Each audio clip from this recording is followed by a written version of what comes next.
Hey everyone, Evan here. Good morning and grüezi miteinander as we have a live chat to Switzerland with Swiss Tech.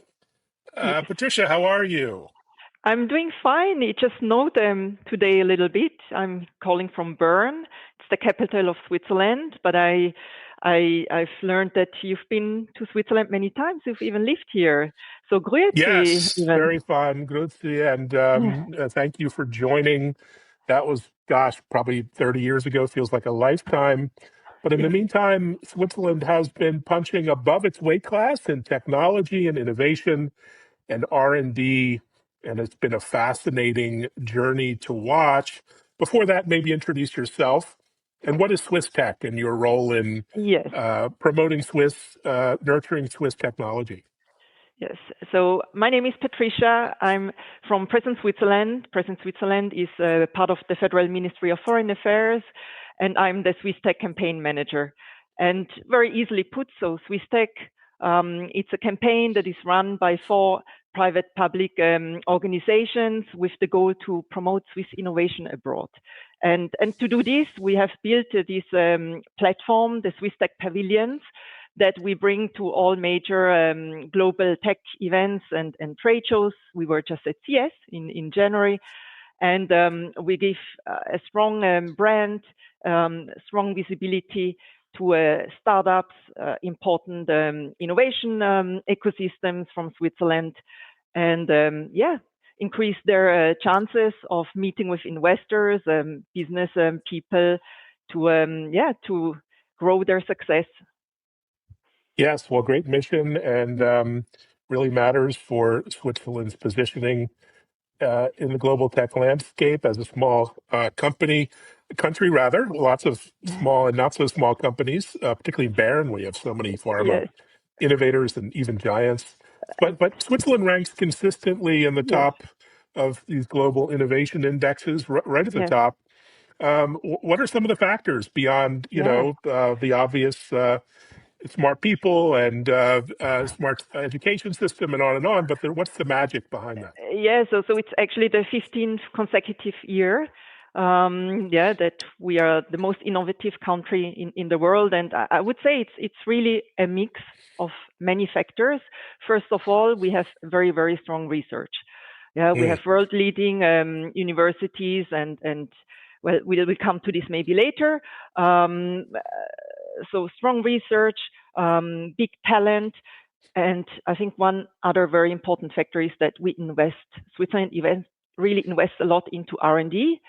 And let's not forget, the Swiss, we have a culture, we like to be precise, trained, they always run right on time. We love quality. And when we build things, we build things to last. I mean, we have a very strong watchmaking history, and these are pieces, that last like forever. Oh yeah. Well, So don't get me started yeah, about watches because we could have a whole hour just yes, on watches. I'm a bit of a watch fanatic, but there are also many yes, other unique strengths. yes, From AI, life sciences, crypto stuff that's yes, happening. How do yes. you see Switzerland as a global tech hub? What are the strengths and focus areas? Yeah, I think we are really strong in deep tech. So areas in AI, yeah, you mentioned AI. In Greater Zurich area, so where you lived, we have many global companies. We have Meta, we have AWS, the Disney Research Labs, NVIDIA as well. So they come to Zurich, to Switzerland, because they get really close access to top talent. So it helps them really create or bring their innovation forward. So in AI, but also robotics has been developing very strongly. Well, Switzerland is, of course, very strong and known for medtech, biotech. That's especially true for the Basel area, where we have big corporate companies such as Novartis and Roche.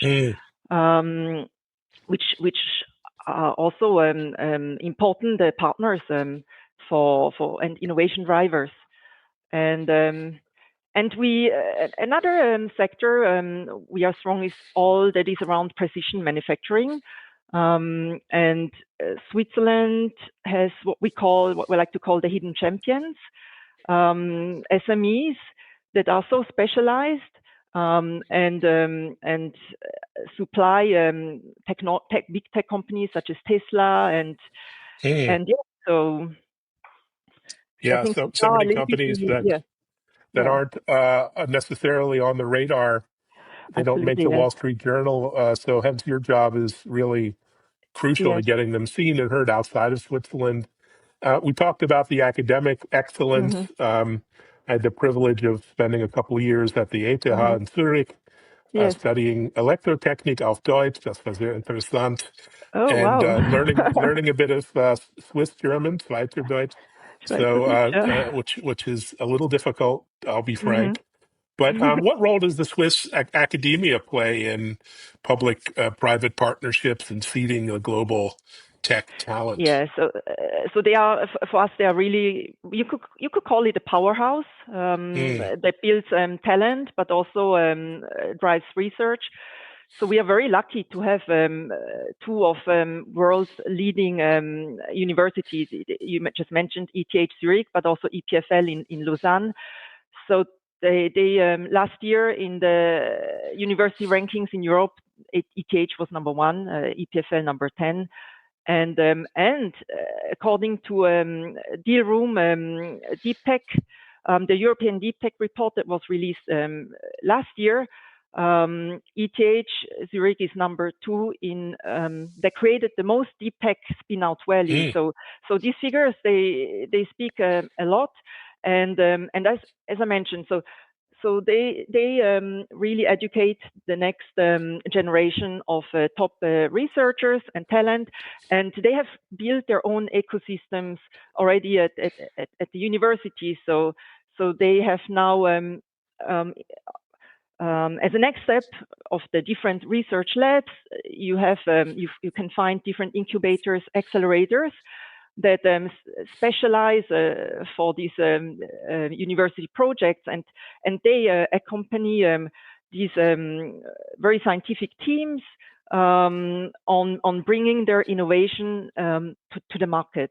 And that's really, I would say, a very important connection, because these are super smart people, but it's one thing to spend hours in a research lab, but then if you really want to bring it to market, then a lot of other I would say skills are required, and so these specialized incubators, accelerator programs, they fit into this role. So what they do, they also foster, they help doing collaborations and to really turn these research projects into real world products or solutions. Yes, there's a lot of very practical technology that comes out of Switzerland. I'm thinking robotics in particular, and the physical, we call it physical AI, but it's AI and meets robotics, and so many important innovations happening there. So how did you get the word out? You're at stages like CES. I see here VivaTech is another one. Where else can you be seen and heard around the world? Yeah, so the Swiss Tech campaign, as I mentioned, it's for organizations behind it. We from Present Switzerland, we represent the government, but we also work together with Swissnex. Swissnex is our international innovation network. So basically, they connect Swiss startups with the world important tech hubs. And then we have a Switzerland Global Enterprise. It's the Swiss Export and Investment Promotion Agency, and Innosuisse. But maybe we'll come to Innosuisse, it's our innovation agency, later. But yeah, so thanks to these 4 strong partners, we can bring Swiss tech to many different countries. So the next one coming up will be SusHi Tech in Japan, in Tokyo. Yes, it's a local, very important tech event, and so this is organized by our Swissnex and Swiss Business Hub teams directly in Tokyo. And yeah, so thanks to this global collaboration, we are, I would say, at around 10 to 12 events every year. Fantastic. Well, that's a very busy event schedule. Good Yes. for you. And how do you think about investors? Obviously, investors are always looking for good opportunities and Yes. founders, which you have many of. Yes. How do you see Switzerland as a destination for dollars and euros and the like? Yeah, so very, very interesting, I would say, because Switzerland offers very top-notch deep tech innovation, and also it's a place with a high quality of life. So Right. we do have regularly foreign investors. They love coming to Switzerland. Some even they never leave. But yes, maybe I can also give you more information how we engage with investors, because obviously to make innovation grow, it needs funds. Funding is super important, and so Swiss Tech at our tech presences, so at the Swiss Tech Pavilions, we also invite Swiss VCs to be part of the Swiss Tech delegation, and their role is a bit multifold.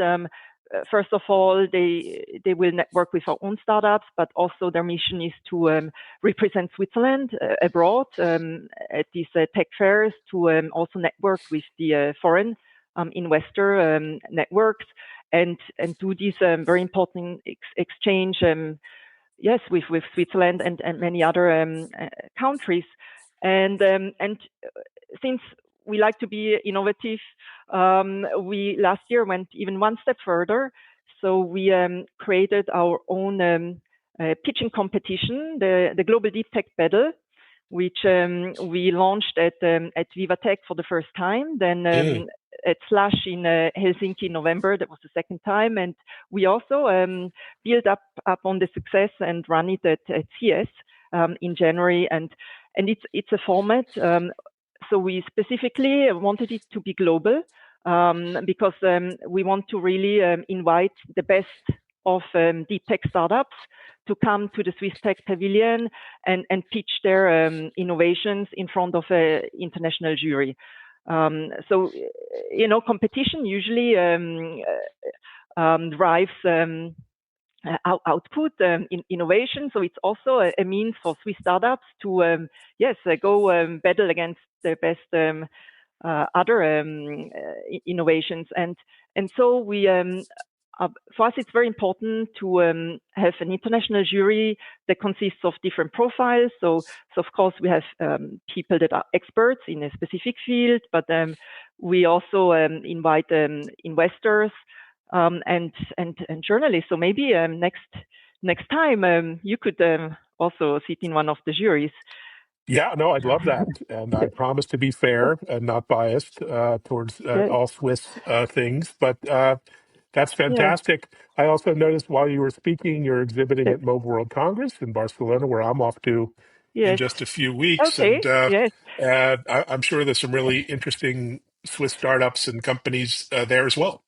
Absolutely. So this event is run by our partner SG, so Switzerland Global Enterprise. As I said, it's one of these collaborations that allows us to be present in so many events. Right. We are also going to be at the Web Summit in Vancouver. I think it's in May. That's a great one. Yeah. So it's going to be the first time for us.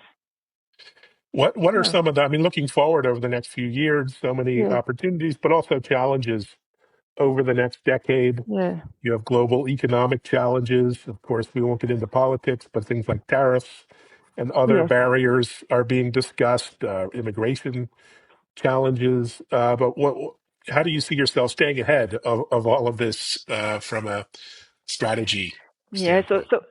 So luckily, one of the factors that breeds is a strong breeding ground for innovation in Switzerland is that we do have a stable economy and a very stable political system in Switzerland. So this is very important, especially when you have deep tech technology that takes so many years to develop. So that's a very important factor, and I think one of the challenges that we are facing and that we are actively tackling is to increase the support to scale innovations, scale up startups to really go globally. So we have now in the recent years really very, very strongly developed the local investment support. But when it gets to the point that a company needs to raise a few hundred millions of Swiss francs, then it's still a challenge to find these funds in Switzerland, and startups, they tend to go to the US very often, where also the mentality is the investors like to take much more risk than in Switzerland, which very traditionally is super risk averse. But well, if you've been around for 1,000 years, it helps to be a little risk adverse and not take too many as a small country. But that's really fun. Just on a personal note, I mean, the things that I found so wonderful about living in Switzerland were the natural beauty with the history and the architecture, also the wonderful food and just the sheer environmental beauty. You could swim in the river in the lake in Zurich, a major metro area, and you can't do that in most cities here in the U.S. What do you find founders like most about working, living, investing, even visiting Switzerland?